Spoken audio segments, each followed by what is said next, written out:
திருப்பூர் மாவட்டம் பல்லடத்திற்கு அருகேயுள்ள மாதப்பூர் என்ற கிராமத்தில் உள்ள ஸ்ரீ முத்துக்குமாரசாமி மலையின் தேரோட்டத்தை பற்றித்தான் நாம் இன்று பார்க்க போகிறோம்.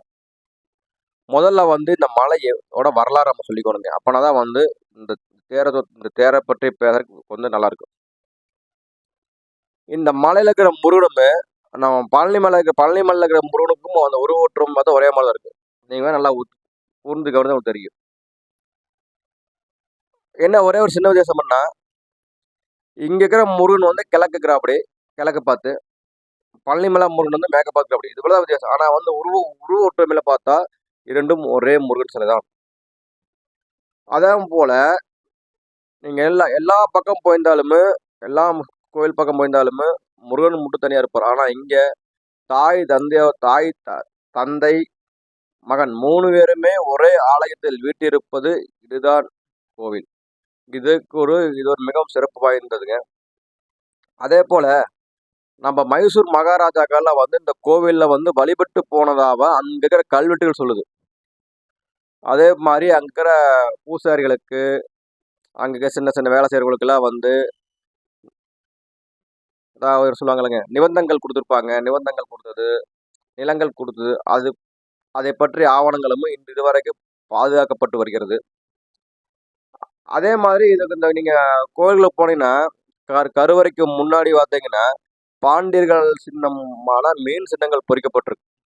பார்த்தா உங்களுக்கு தெரியும். அவங்களோட காலத்திலும் இது ஆலயம் நிர்ணயம் ஆலய பணி, அதாவது திருப்பணி செய்து அவங்க செஞ்சுக்கலாம். அப்படிதான் நம்ம நினைக்கிறோம்.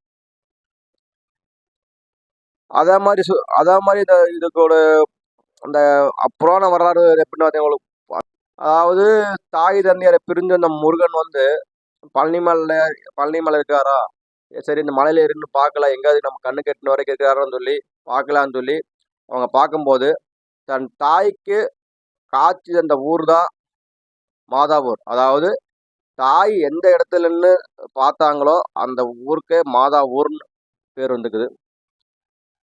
அதாவது நமக்கு தெரியுமில்லைங்க, ஒவ்வொரு ஊருக்கு நம்ம விருப்பப்பட்ட மாதிரி நம்ம பேர் வச்சுக்க முடியல. அது மாதிரி மாதாவூர் காலப்போக்கில் மாதப்புறம் மாறிடுச்சு. இதான் நமக்கு தெரிந்த வரலாறுகள். இப்போ நம்ம முக்கியமான விஷயத்துக்கு வருவேங்க. அதாவது கடவுள் மறுப்பு கொள்கை கொண்ட திராவிடர் கட்சி சார்ந்தவர்கள் இந்த ஆலயத்தில் முன்னோடியாக இருந்து ஆட்டம் பாட்டம் மற்றும் அந்த திருக்கல்யாணம் சொல்லுவாங்க. அந்த தேரில் ஏற்றதுக்கு முன்னாடி பூஜை பண்ணுவாங்க.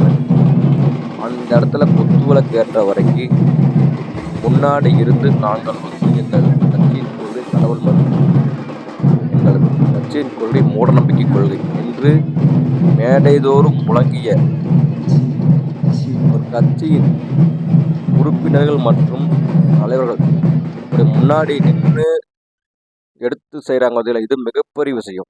ஒரு விஷயம் பார்த்தீங்களா, இந்த தேரோட்டத்தை காண்பதற்காக பல்லாயிரக்கணக்கான மக்கள் பல்லடத்தின் சுற்று வட்டார பகுதியிலிருந்து வந்தது மிக பெரும் ஆனந்தம், பேரானந்தம்.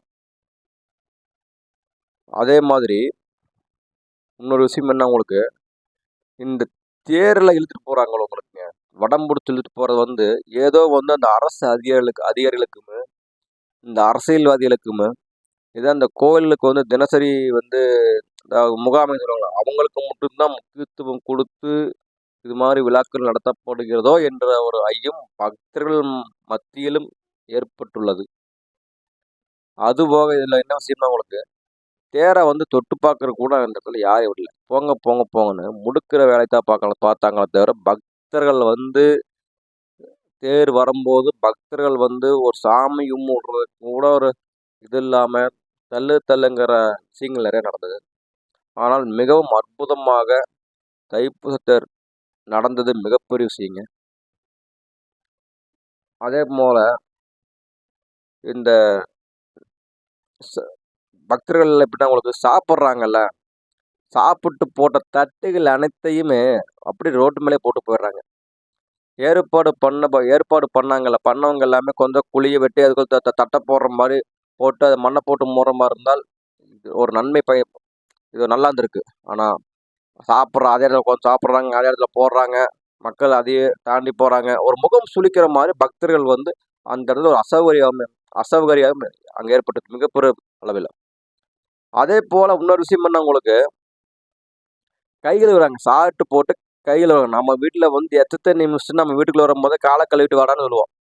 ஆனா, அந்த எச்ச தண்ணி மிதிச்சுட்டு நாம போய் ஒரு வழி முருகன நாம போய் தரிசிக்க முடியுங்களா? நெனச்சு பாருங்க. நீங்க நீங்க பண்ணுவீங்களா? எச்ச தண்ணி மிதிச்சுட்டு நம்ம கோயில் போய் சாமி கும்பிட முடியுமா? அப்படிதான் நேத்து நடந்துச்சு. அந்த கை கழுவுற தண்ணிய மிதிச்சுட்டு பொதுமக்கள் எல்லாருமே வந்து கோயிலுக்குள்ள போய் சாமி கும்பிட போறாங்க. அப்பன்னா அவங்க மனசு எவ்வளவு கஷ்டமா இருந்திருக்கும். இதெல்லாம் வந்து அடுத்த முறை நிகழ்வுல இதெல்லாம் கொஞ்சம் சரி பண்ணாங்கன்னா, கொஞ்சம் நல்லா இருக்கு. மக்களுக்கும் கொஞ்சம் உற்சாகமா இருந்திருக்கு. ஆனா, இதுல வந்து இந்த தைப்பூசத்துல வந்து இந்த தப்பாட்டம், காவடி ஆட்டம்லாம் மிக அருமையா பண்ணாங்க. காவடி ஆட்டம் ஆடிய நண்பர்கள் அனைவருக்கும் நம்மூர் படம் மற்றும் மகிழ் விழா சார்பாக எங்களது மனமார்ந்த வாழ்த்துக்களை உங்களுக்கு உங்களுக்கு தெரிவித்துக் கொள்கிறோம்.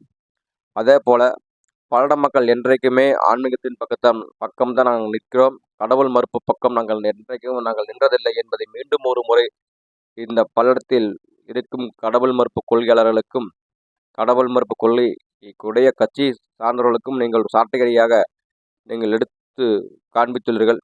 என்றைக்குமே ஆன்மீக பூமிதான். என்றைக்கும் ஆன்மீக பூமிதான். இந்த வீடியோவை முழுமையாக பாருங்கள். பிடித்திருந்தால் ஷேர் செய்யுங்கள்.